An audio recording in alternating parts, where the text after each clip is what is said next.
Hello అండి, అందరికీ నమస్కారం. Welcome to Sridevi kitchen. అందరికీ ఉగాది శుభాకాంక్షలు అండి. సంవత్సరాది శుభాకాంక్షలు అనమాట. మేమైతే సంవత్సరాది అంటాం, ఉగాది అంటాం, కొత్త అమావాస్య ఎలా అని అయితే అంటాం అనమాట. ఇవాళ అందరికీ ఉగాది శుభాకాంక్షలు అండి. మరీ చెప్తున్నాను. అందరూ ఈ సంవత్సరంతో అందరూ బాగుండాలి, అందులో కూడా నేను ఉండాలని అయితే అనుకుంటున్నానండి. ఈరోజు ఉగాది కారణంగా ఇవాళ మా ఇంట్లో మంచి స్వీట్ తయారు చేస్తున్నాను అనమాట. ఇవాళ తీపి తింటూ ఇలాగే సంవత్సరం అంతా తీయగా అయితే ఉండాలని అయితే అనుకుంటున్నానండి. సంతోషంగా ఉండాలని అయితే అనుకుంటున్నాను అనమాట.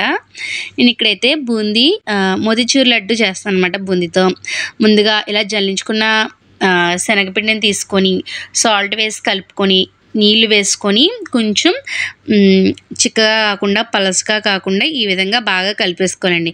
కలిపేసుకొని ఇప్పుడు పొయ్యి మీద ఇలాగా మూకుడు పెట్టేసుకొని నూనె నిండగా కొద్దిగా వేసేసుకొని ఇలా కన్నాలున్న గరిటలో వేసేసుకోవాలన్నమాట. ఇక్కడ నేను చేసినట్టు పొరపాటు అయితే చేయకండి. కొద్దిగా నూనె అనేది కాగలేదు అనమాట. అందు గురించి ఈ బూందీ పలుకులు అనేవి పైకి పొంగలేదండి. చూసారా, ఈ విధంగా అయితే అయిపోయింది అనమాట. అలాగని మీరు దాన్ని వేస్ట్ ఏం చేయవసరం లేదండి. పక్కన పెట్టేసుకోండి. ఇప్పుడు బాగా నూనె కాగేటప్పుడు చూసారా, బూందీ పలుకు అనేది వేస్తుంటే ఎలా చక్కగా వచ్చేస్తుందో బూందీ పలుకు అంతా కూడా చక్కగా రౌండ్గా అయితే వచ్చేస్తుంది అనమాట. నేను ఇలాగ కన్నాలున్న గరిటెని అయితే తీసుకొని దీనిలో బూందీ అనేది వేసాను అనమాట. మనకి హోలు చిన్నదున్న బెజ్జాలు చిన్నదున్న గరిట అన్నా పర్లేదండి, కొంచెం చిన్న బూందీ అయితే వస్తుంది అనమాట. ఇలా బూందీ అంతటిని కూడా వేసేసుకొని ఒక ప్లేట్లోకి తీసేసుకొని వేగిపోయిన తర్వాత పక్కన పెట్టేసుకోండి. దీనిలోనే కొద్దిగా కారం పిక్కలా వేసుకుంటే బూందీ అయిపోతుంది అనమాట. ఇది ఇప్పుడు మనం తయారు చేయబోది స్వీట్ కదండి. చూసారా, ఈ బూందీ అంతటిని కూడా చక్కగా తీసేసుకోండి. ఇక్కడ నేనైతే 2 ఆయిల్ కింద అయితే వేసుకుంటే చక్కగా నాకు బూందీ అనేది అయిపోయింది అనమాట. ఇంకోటి రెండో టిప్గా కూడా ఏంటంటే నేను ఏం చేస్తానంటే ఇక్కడ మిగిలిన పిండిని నార్మల్గా ఆ పెనంలోనే వేసేసి ఇలాగ ఈ విధంగా ఇలా మామూలు గరిటతో వేసేసి ఉడిపోయిన తర్వాత తీసేసుకున్నానండి.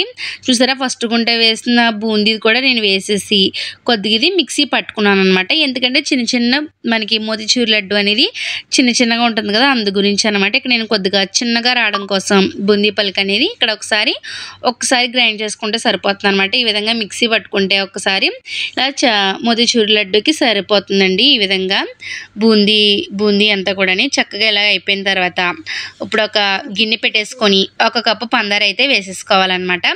కొద్దిగా వాటర్ 1 కప్పు వాటర్ వేసేసుకోండి. మీకు ఫుడ్ కలర్ నచ్చితే ఎల్లో వేసుకోవచ్చు, లేదంటే రెడ్ కలర్ కూడా వేసుకోవచ్చు అనమాట. ఇక్కడైతే నేను రెడ్ కలర్ అయితే వేసుకుంటున్నానండి. చూసారా, పాకాన్ని అయితే బాగా మరగబెట్టేసుకొని ఇందులో 1 యాలక్కాయ కానీ 2 యాలక్కాయలు కానీ వేసేసుకొని ఇప్పుడు ఇందులో ఈ బూందీ మిశ్రమాన్ని వేసేసుకొని కొద్దిగా కలిపేసుకోవాలన్నమాట. ఈ కలుపుకునేటప్పుడు కొద్దిగా నెయ్యి కూడా యాడ్ చేసుకోవచ్చండి ఉంటేనే. మనకి ఇందులో జీడిపప్పులు కానీ దోసపప్పు కానీ ఏదైనా మనం బాదం పప్పులతో కూడా వేసుకొని బూందీ అనేది బాగా చుట్టుకోవచ్చండి. ఈ మోతిచూర్ లడ్డు అనేది చాలా సింపుల్గా మెత్తగా నోట్లో పెట్టుకుంటే కరిగిపోయేంతగా ఉంటుందన్నమాట. ఇందులో కొద్దిగా నెయ్యి వేసుకుంటే ఇంకా మనకి ఆ టేస్ట్ అనేది బాగుంటుంది అనమాట.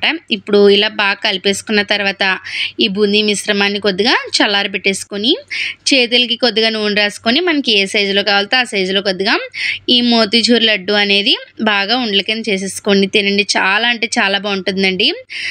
మా పిల్లలు కూడా ఎంత ఇష్టంగా తిన్నారనమాట. అంత బాగుందండి. మళ్ళీ మీ అందరికీ ఉగాది శుభాకాంక్షలు అండి. అలాగే మన ఛానల్ ఎవరైతే సబ్స్క్రైబ్ చేసుకోలేదో వారందరూ కూడా సబ్స్క్రైబ్ చేసేసి మన ఛానల్ని తప్పకుండా సపోర్ట్ చేస్తారని అయితే అనుకుంటున్నాను అనమాట. అలాగే మీరందరూ కూడా అందరూ సంతోషంతో అందరూ బాగుండాలని అయితే కోరుకుంటున్నాను. అందులో నేను కూడా ఉండాలన్నమాట.